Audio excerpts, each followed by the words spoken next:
Hei, Elīze, tev šodien ir dzimšanas diena. Un ir zūd kontakti ar veciem draugiem, tāpēc izdomāju pasaukt ciemos. Hei, Rauši!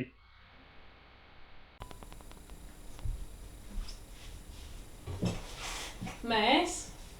Rauši, mīļi sveicam tevi! Tavā 21. dzimšanas dienā.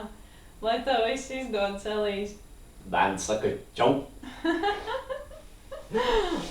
Nu kā tad bez Ēlana šajā pasākumā? Tas nebūtu iedomājams vienkārši. Hei, Ēlan! Es tev gribēju novēlēt daudz laimes dzimšanas dienā un tāds mīļš, foršs, jauks sveiciens. Un tad es gāju tev Ventspilī, lai varētu nosvinēt un lai būtu kāda balīte. Jauku tev šo dienu, tas ir rītdiena. Davai, čau! Nu nopietni. Zīntis arī. Nu come on. Čau, Elīze! Tā kā rīt ir 21. datums, mēs, es, Zīntis un Gunta gribam apsveikt tev tavā 21. dzimšanas dienā. Novēlam tev daudz buču,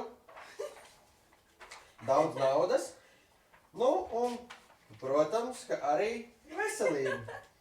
Tad turies un tiekamies kaut kad. Kā tur būtu? Dāvs pat ar savalto roku ir ieradies.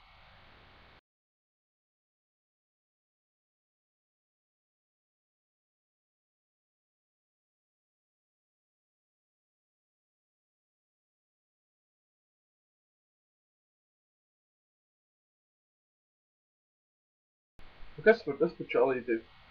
Čau, Elīze. Tad es garu nerunāšu, es vienkārši tevi apsveikšu vienā vārdā. Acīte. Nē, tev sanāk dubultā acīte šodien. 21. Tā kā priekā. Čau. Viņa ģimene arī ir šeit. Bet pareizi. Mēs taču esam draugi. Interesanti fakti par Elīze! Elīze! ir apceļojusi apkārt Saulei 21 reizi. Tādējādi veicot aptuveni 19 miljardus 716 miljonus 900 tūkstošu kilometru kosmosā. Elīze! Ir nodzīvojusi aptuveni 183 960 stundas. Tāpēc mēs tev Elīze! novēlam vēl daudz ceļojumus ap Sauli. Un miljonus stundu, Elīze!